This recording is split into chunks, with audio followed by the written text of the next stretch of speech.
Olá, como vai? Bem-vindos ao podcast ONU News. Eu sou Mônica Grayle e a nossa convidada hoje é Maria Ângela de Jesus. Ela é a nova presidente da Fundação Padre Anchieta e está à frente da TV Cultura e das emissoras de rádio desse grupo. E fala conosco direto de São Paulo. Tudo bem, Maria Ângela? Bem-vinda à Tudo ONU bem? News. Obrigada, Mônica. É um prazer estar aqui com você no podcast. E é isso, assumi a TV Cultura ano passado, tem 1 ano e 2 meses de gestão, e estamos aqui nesse grande trabalho, mas que é extremamente gratificante e é uma alegria poder olhar para a comunicação pública com um novo pensamento, olhando para o futuro, pensando no nosso legado, mas já olhando lá para frente. É uma alegria receber você aqui. Eu acho que a gente já pode dizer parabéns por esse novo posto, não é verdade? Maria Ângela, o que é a missão da TV Cultura, principalmente nesse mundo moderno hoje do jornalismo e do broadcasting? Pois é, eu acho e é tão importante falar sobre isso dentro da comunicação pública, né? A comunicação pública vem sim atravessando uma crise grande, não só no Brasil, como no mundo. Nós vemos, né, todas as questões, impactos e até mesmo ataques, né? A France Television, a BBC, a PBS, que tem sofrido cortes pesados, a NPR nos Estados Unidos, ou seja, a comunicação pública enfrenta esse momento difícil. E eu acho que é justamente nestes momentos que nós temos que olhar para a nossa missão. Qual é a missão da comunicação pública? É o acesso à informação, é levar o bom conteúdo para regiões que muitas vezes não têm esse acesso, é pensar na cidadania, é pensar em questões tão importantes nesse momento e relevantes, é o cuidado com que colocamos no ar, é o cuidado com a boa informação. A gente faz um trabalho grande aqui interno, inclusive, de conscientização, campanhas de violência, de conscientização contra a violência à mulher, programas, campanhas sobre fake news, que a gente sabe que é um tema extremamente.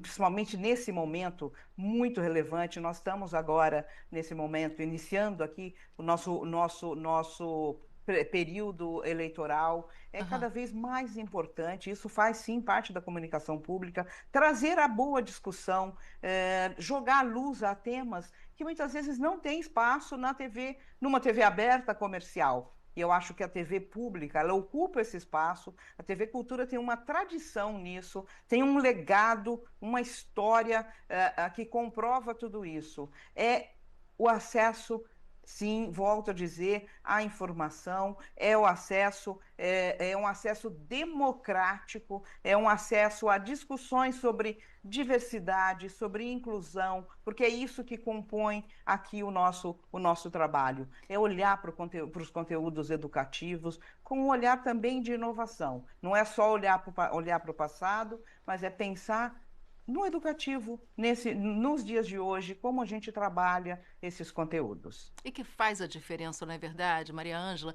Você tocou num ponto importante, que é essa questão da desinformação, das notícias falsas.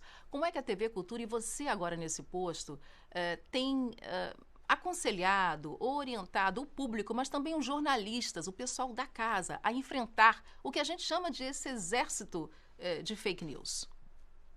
Exato. E nós somos muito, frequentemente, atacados com essas questões. Tivemos um caso, tem acho que menos de um mês, onde o Roda Viva, as imagens do Roda Viva estavam sendo deturpadas e alteradas por inteligência artificial, trazendo situações que não ocorreram, como se os nossos apresentadores, o nosso apresentador agora, o Ernesto Palha, que está à frente do programa, quanto a nossa apresentadora anterior, que era a Vera Magalhães, como se estivessem brigando e discutindo com convidados. Isso nunca aconteceu. Aliás, isso é um ponto fundamental para qualquer comunicação, qualquer programa de informação, de comunicação, de entrevistas. E dentro da TV Cultura, isso é tratado de uma forma muito séria. Tivemos, sim, que fazer comunicados explicando que era uso indevido de imagens, era uso indevido da nossa marca, da marca Roda Viva. A gente entende que é por conta da credibilidade, mas é um uso indevido. E sendo usado para dar golpes financeiros, inclusive. Aí fizemos uma campanha no ar, fizemos nas nossas páginas, perfis de internet, dando essa visibilidade e esclarecendo esse ponto. Porque não podíamos nos calar diante daquilo de forma alguma. E sim tomando medidas judiciais também para esse caso especificamente. Dentro do nosso jornalismo, a TV Cultura tem uma tradição muito longa no seu jornalismo, onde a credibilidade, a isenção, a boa informação, ela é levada, não só, não digo nem se é uma questão de ser levada a sério, ela é parte do nosso DNA, ela é parte da nossa linha editorial, do nosso dia a dia.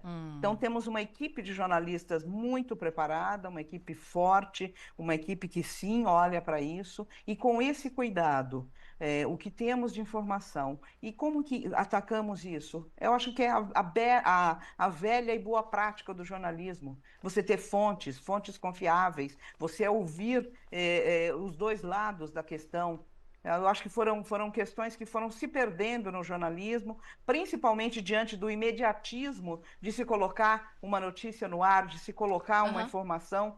Isso acaba se perdendo. Eu acho que estamos vivendo essa era onde a rapidez, chegar na frente no digital, acaba tendo um impacto exatamente sobre essas questões que são tão sérias.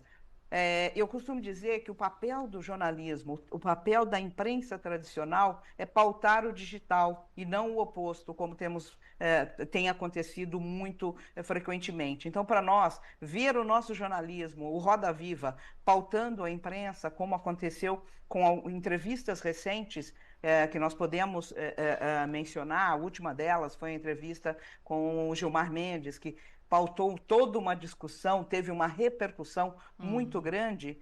Isso vem muito ao encontro do que acreditamos. Estamos aqui para levar informação e levantar discussões importantes para a sociedade, em todos os aspectos, políticos, econômicos, sociais.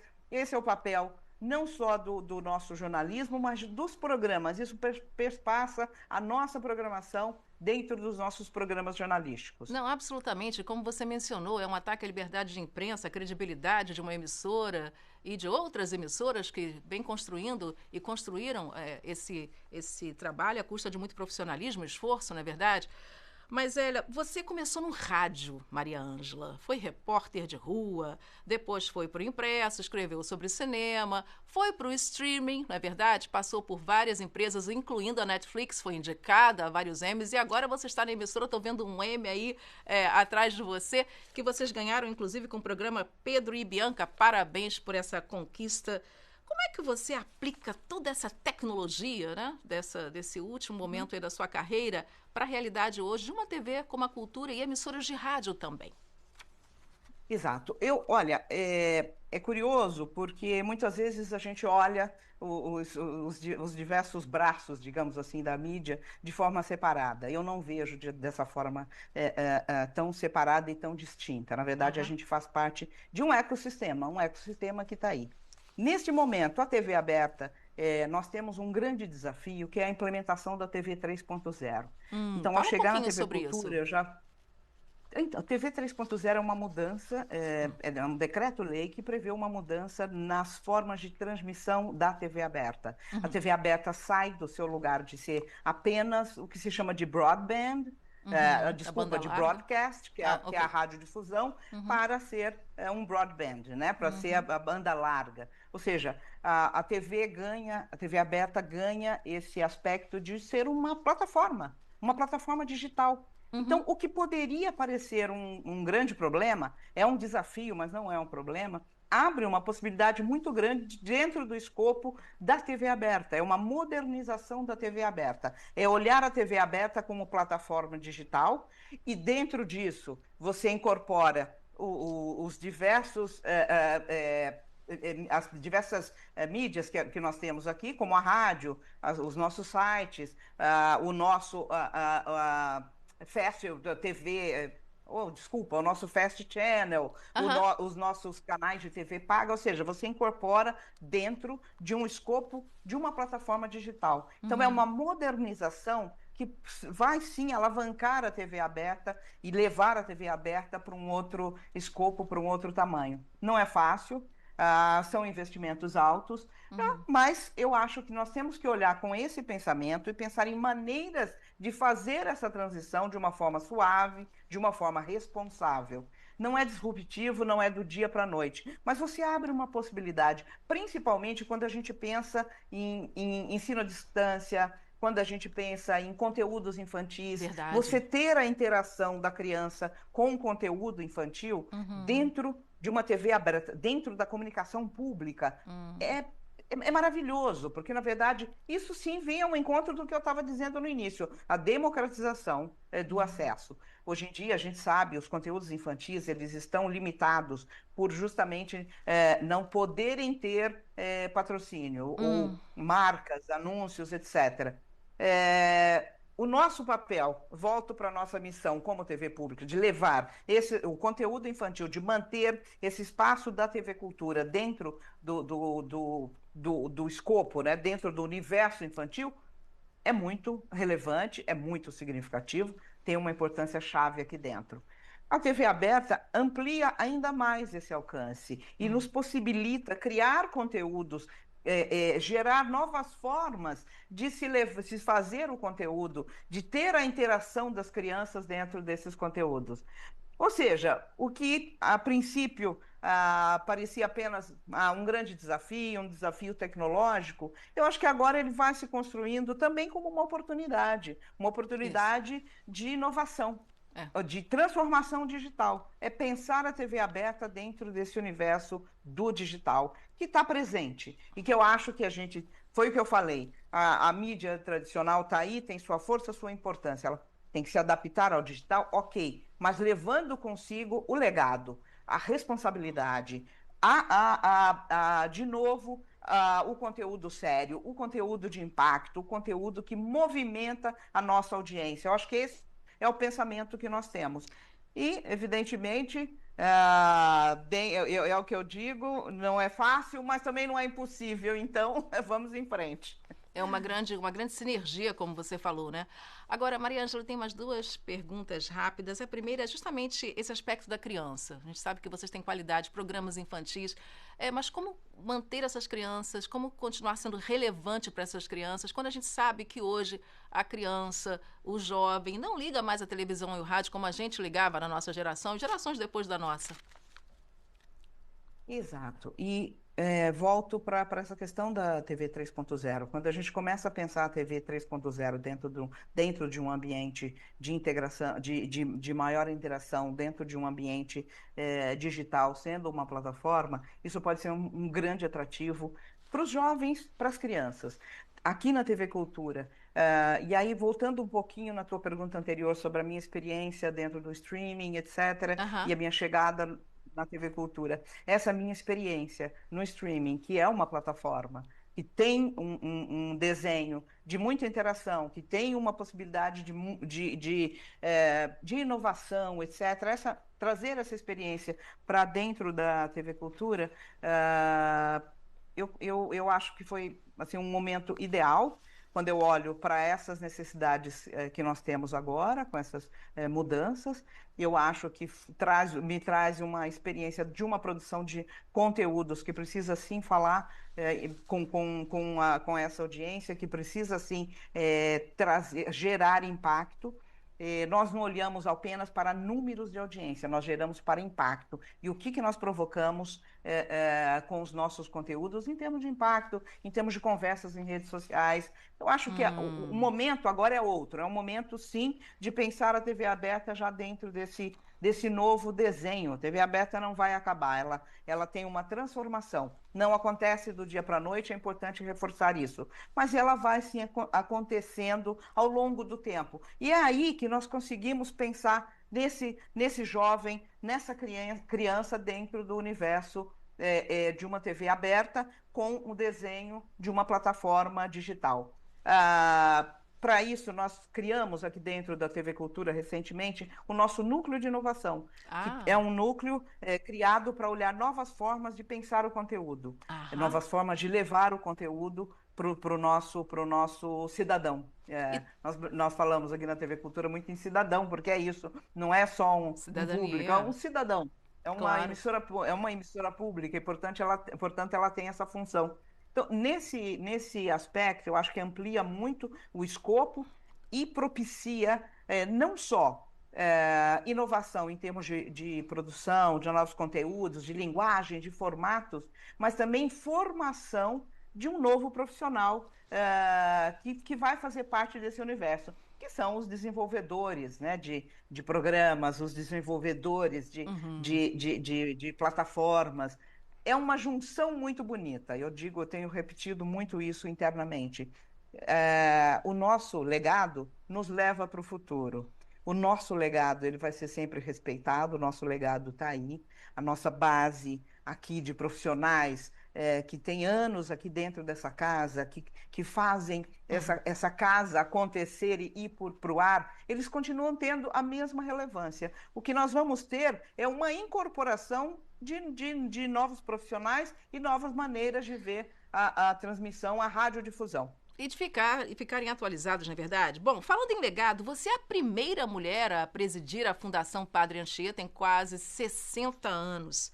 Essa é uma profissão que tem muitas mulheres, a maioria mulheres, mas chegar ao cargo de liderança de uma fundação como a Fundação Padre Anchieta e outras emissoras e canais ainda é um desafio para muitas mulheres. Que conselhos você daria para a gente terminar essa conversa? Pois é. Olha, Chegamos lá.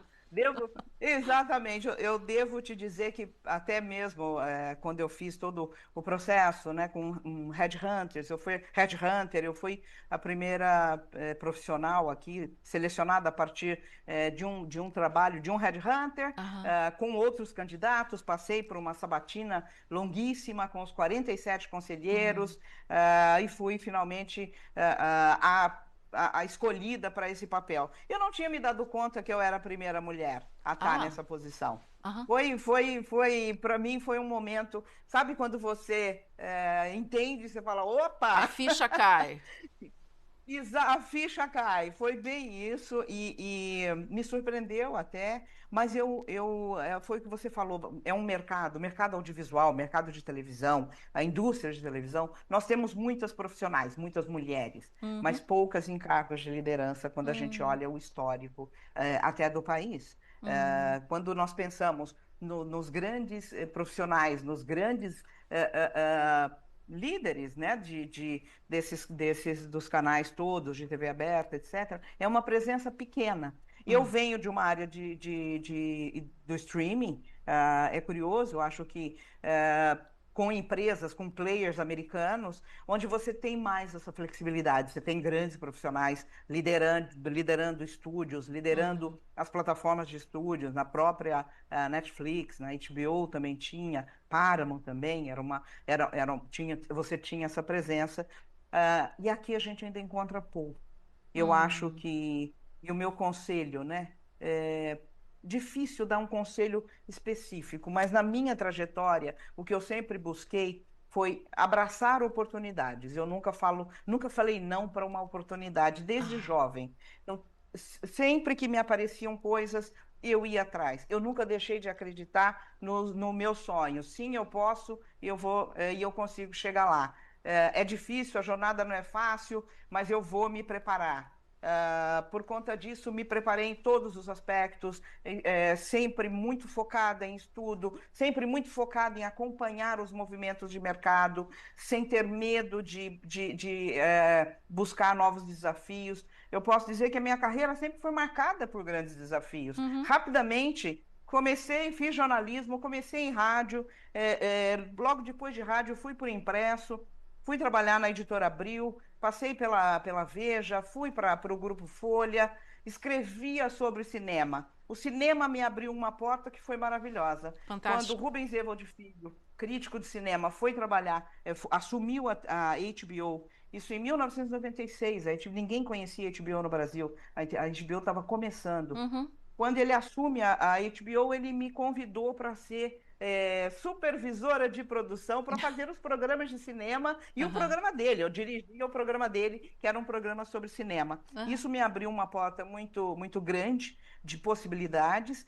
O meu aprendizado com cinema é nesse sentido que eu agarro as oportunidades. Tudo que eu aprendi com cinema, eu levei para essa meu desafio dentro da HBO. E, Uhum. naturalmente, quando a HBO decide produzir séries no Brasil, foi quase que automático a minha. Quer dizer, não foi automático, não. Eu tive que batalhar pra caramba. Uhum. Não vou ser tão modesta. Uhum. Mas foi mais ou menos um caminho natural que eu assumisse a área de produções originais no Brasil. E assim foi. Então, o que eu digo é assim: todo aprendizado, eu falo isso muito para os jovens. Nunca pense que você ter uma determinada função ou pegar um determinado trabalho para fazer, que isso não está construindo a tua carreira. Está É, sim. é uma Eu vou te dar um escadinha, né, exemplo. Mariângela? É uma escadinha. Vou te dar Uhum. um exemplo rápido para terminar. Uhum. Depois de HBO, Netflix, eu fui para Paramount e dentro da Paramount eu cuidava também dos canais, né, do grupo Paramount, não só Sim. do streaming. Então eu tinha Nickelodeon debaixo de mim, MTV, etc. Nickelodeon me expôs à produção infantil. Eu nunca tinha feito produção infantil antes de ir para Aham. lá. Eu sempre fiz séries, imagina, ainda mais na HBO, né? Yeah. Séries adultas, séries comédias e tudo, mas eram séries maduras, digamos assim, para uma Aham. outra audiência. No Nickelodeon, eu fui exposta a uma produção, fiz a minha primeira série infantil, que foi Marcelo Marmelo Martelo, baseado na Ruth Rocha.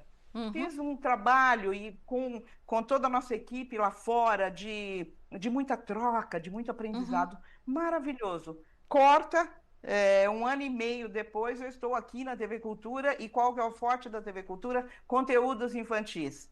Então, para mim, assim, eu acho que isso só vem coroar uma trajetória mesmo e esse pensamento. Não diga não a oportunidades. Se há um conselho profissional que eu dou é esse, não diga não a oportunidades. Lá na frente você vai ver, fala como foi importante eu ter feito isso. E acho que a minha carreira se constrói nesse caminho. Mariângela de Jesus, muito obrigada por essa entrevista ao podcast Uno News. Parabéns e sucesso nessa empreitada. Muito obrigada. Muito obrigada, Mônica. Um bom dia aí para você. E é isso, TV Cultura. Vamos em frente com o nosso trabalho aqui e acreditando muito e apostando muito nessa missão da comunicação pública. Obrigada.